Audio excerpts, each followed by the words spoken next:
नमः शिवाय। नमस्कार दोस्तों, स्वागत है आप सभी का आपके अपने YouTube चैनल खुशहाल ज़िंदगी में। दोस्तों, आज बात करेंगे जितिया व्रत के बारे में, जिसे कि जीवित पुत्रिका व्रत के नाम से भी जाना जाता है। इस साल जितिया व्रत किस दिन रखा जाए, इसकी तारीख को लेकर काफ़ी संशय की स्थिति बनी हुई है। वाराणसी पंचांग के अनुसार इस व्रत को इस बार 14 सितंबर को रखा जाएगा, तो वहीं कुछ विद्वानों का मानना है कि जीवित पुत्रिका का व्रत इस बार 14 नहीं बल्कि 15 सितंबर को रखा जाएगा। आइए जानते हैं कि साल 2025 में जितिया का व्रत किस दिन रखना श्रेष्ठ होगा। साथ ही व्रत को करने की क्या विधि है, व्रत से पहले आपको कौन से नियमों का पालन करना चाहिए, इस पर भी चर्चा करेंगे। जीवित पुत्रिका का व्रत बहुत ही कठिन व्रतों में से एक माना जाता है, क्योंकि इस व्रत में कुल 3 दिनों के नियमों का पालन करना होता है। आश्विन मास के कृष्ण पक्ष की उदया तिथि में आने वाली अष्टमी तिथि पर जितिया व्रत करने का विधान है। और जीवित पुत्रिका व्रत के ठीक एक दिन पहले जो दिन होता है, उस दिन नहाय खाए किया जाता है, जिसमें कि बाल धोकर स्नान किया जाता है और उसी दिन नोनी के साग, मक्के के आटा की रोटी और चने और तुरई की सब्जी बनाकर भोजन में लिया जाता है।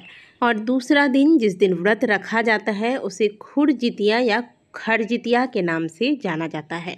इस दिन ब्रह्म मुहूर्त से ही माताएं बहनें जो व्रत रखती हैं, उनका व्रत आरंभ हो जाता है और निर्जल व्रत रखा जाता है। इसके अगले दिन यानी कि व्रत जिस दिन है, इस दिन निर्जल व्रत रखा जाता है। इसके अगले दिन सूर्योदय के बाद जल व प्रसाद लेकर या पारंपरिक भोजनों का सेवन करते हुए व्रत का पालन किया जाता है। यह व्रत खास करके यूपी, बिहार और झारखंड में विशेष करके रखा जाता है। इस व्रत को संतान की लंबी आयु की इच्छा के साथ माताएं रखती हैं। इसमें जीमूत वाहन की पूजा की जाती है, साथ में सील चियार की भी पूजा की जाती है। साल 2025 में अश्विन मास के कृष्ण पक्ष की अष्टमी तिथि का प्रारंभ 17 सितंबर रविवार सुबह 5:05 पर होगा और इस तिथि का समापन 15 सितंबर दिन सोमवार को सुबह यानी कि ब्रह्म मुहूर्त में सुबह 3:06 पर होगा। रविवार को पूरे दिन अष्टमी तिथि विद्यमान होगी। साथ ही यह उदया तिथि में यानी कि सूर्योदय से पहले ही अष्टमी तिथि लग जा रही है, इसलिए अधिकांश लोग 14 सितंबर दिन रविवार को ही जितिया का व्रत धारण करेंगे। वहीं कुछ लोग पंचांग भेद होने की वजह से 14 सितंबर को इस व्रत को धारण करेंगे। और यदि आप हमारी मानते हैं तो आपको 14 सितंबर को ही जितिया का व्रत रखना चाहिए। जितिया का व्रत जो लोग 14 सितंबर को रखेंगे, उनके लिए नहाय खाए का दिन होगा 13 सितंबर दिन शनिवार को। और आपको बता दें कि बहुत सी माताएं बहनें जो जितिया का व्रत आरंभ करना चाहती हैं, जिन्होंने अभी तक जितिया व्रत आरंभ नहीं किया है, तो इस बार की जितिया बहुत अच्छे दिन पर रही है। कहा जाता है कि शनिवार व रविवार के दिन जब जितिया व्रत पड़े, तो उसी दिन से जितिया व्रत आरंभ करना चाहिए। तो यदि आपने जितिया व्रत अभी तक नहीं आरंभ किया है और आप करना चाहते हैं, तो इस साल आप जितिया का व्रत आरंभ कर सकते हैं।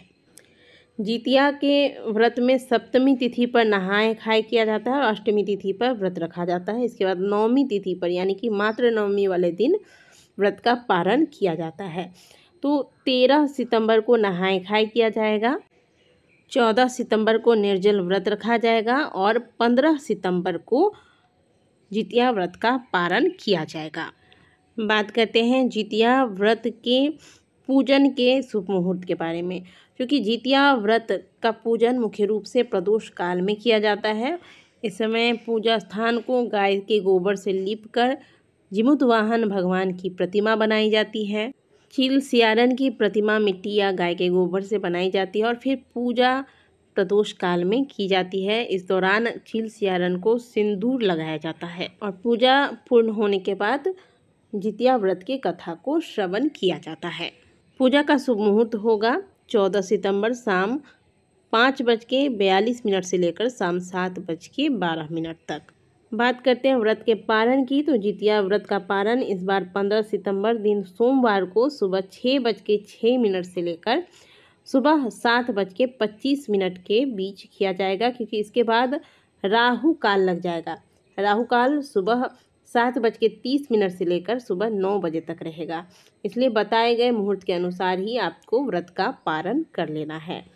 आशा करते हैं कि जितिया व्रत को लेकर जो भी आपकी दुविधा होगी वह समाप्त हो गई होगी।